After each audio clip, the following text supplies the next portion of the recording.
This is gut-wrenching. All of these Airbnbs are destroying these cities. The city just cited me the other day for loud music, and the people there were unruly, causing the housing shortage. Short-term rentals are a $100 billion market that have reshaped global tourism, accelerated a nationwide housing crisis, and created fortunes for early adopters. Won't these Airbnb folks just give it up?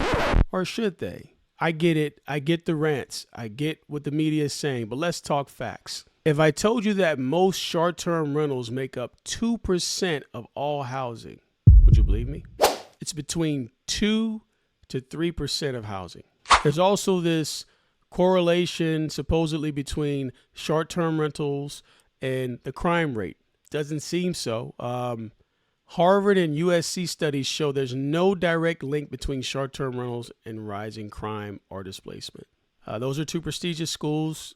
They did a study, but there's no evidence that that's even happening. Besides, we see Airbnb more in the media. That's it. That's the only evidence we have. It's like saying crime has gone up because we see more crimes reported on the media and social media, when all the statistics on the FBI's website shows that crime has gone down statistically. So we got to stick to the facts, people. I like the other one. Airbnb's making rent go up. We can't afford rent anymore because these owners are making hand over fist on Airbnb. Owners around the country are getting bamboozled with oversaturated markets. That people are starting to freak out and they are all putting their homes and condo homes for sale.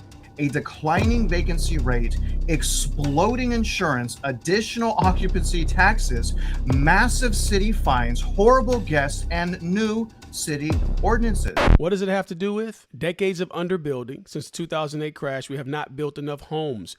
We're millions of homes short to fulfill the housing needs in America. We have been for 15 years. There's investor speculation, all right? Just people not knowing what they're doing. Fair weather investors coming in, thinking that things are going bad when they're not.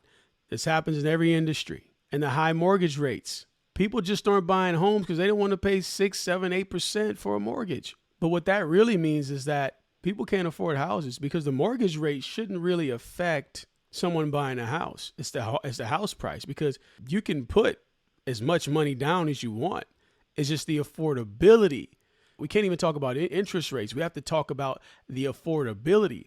Housing has gone up. The cost of a house has gone up for two reasons. One of them I said, which was we underbuilt. We're short millions of homes. But the other thing that no one's looking at, and the only reason I know this is because I started out flipping houses. I have a house flipping book called The Flip Method. Go pick it up on Amazon. The reason why housing prices are skyrocketing is because of a shortage of professionals in the trades fields, HVAC specialists, electricians, plumbers who are unlicensed. And companies are tired of getting sued because they're using someone who's a master electrician but doesn't have a license. And if something happens, it comes back to bite the developer. So now they want licensed contractors. So what happens? You got a shortage of these guys. Everyone wants to be a doctor, lawyer, programmer, nurse, computer science person, and it's fine. We need those people. But everyone's leaving the trade industries because they've been branded as blue-collar, dirty, unsophisticated work, mainly saying that people who take blue-collar jobs are less than people who take white-collar jobs. It's really crazy. That's the real war, and that's the real discrepancy. You just don't have enough plumbers. That's what's happening. So not enough plumbers. Who's going to lay down the pipe, to build the house? Who's going to lay down the conduit? Who's going to run the return lines on the AC? We don't have enough licensed contractors, guys. So that is causing housing prices to skyrocket because we cannot build them fast enough even if we wanted to. Not the 2% of homes that Airbnb operators are filling. It has nothing to do with the housing shortage or prices going up. It is all media fabrication. Now, I'm not going to say that I will blame the hotel industry 100%. I put part of the blame on Airbnb because Airbnb made a business model that had a barrier to entry that was so low anyone could do it. And it's not their fault. They just said, hey, use our platform to advertise your home and let people stay in it and make money. Just like Uber did, the same thing. But as we saw, the same thing happened with Uber. Uber transitioned. It's different now. You can't just go buy a car and make 6 figures on Uber. That's dead. That game's over with. Amazon drop shipping, same thing. Everything gets tighter. In the beginning, it's like Bitcoin. It's $1, and then it's $60,000 in 10 years. But the issue is the people who bought it at $1 and still have it today, they're not that smart. Then they are lucky.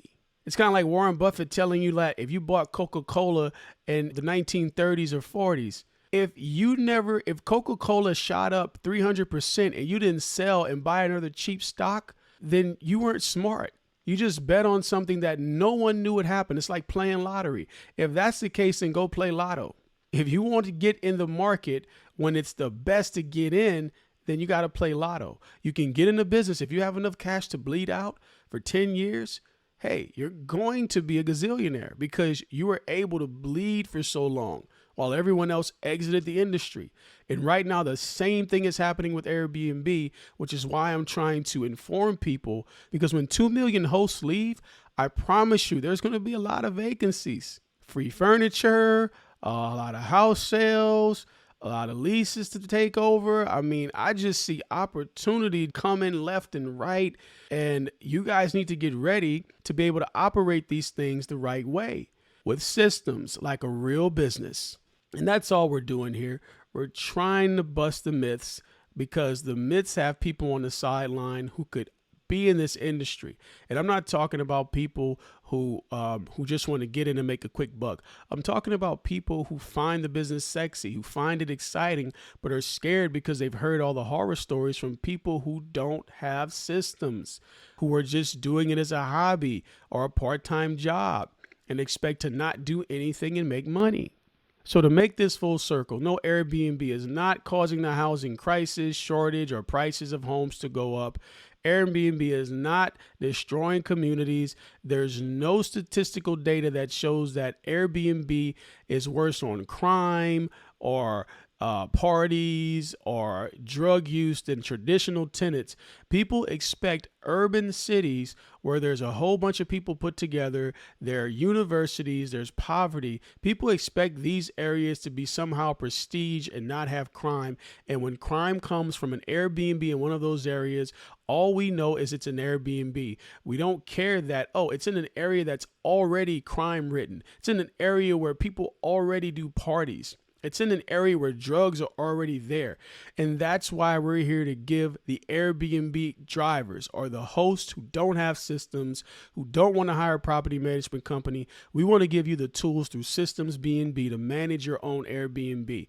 And guess what? Less than Uber Eats, you can get it down below. If you want the systems, start with the course, move on to the database. The database is where you can just literally plug and play. I'm talking copy and paste, whatever you need. Communication with your cleaners, communication with the guests, with the maintenance people, with the owners, with your landlord if you're doing arbitrage. All of this is included because when these 2 million hosts leave, and people are like, hey, I have an Airbnb I want to give you. Does the furniture come with it? Landlord, can I restructure the lease? Because this thing's about to happen. So get in position, get the Systems B&B, make it work for you so where you're not text messaging at 11 p.m. You still have a life. Grow your business, scale your business, and expand your life to success. I'll see you in the next video.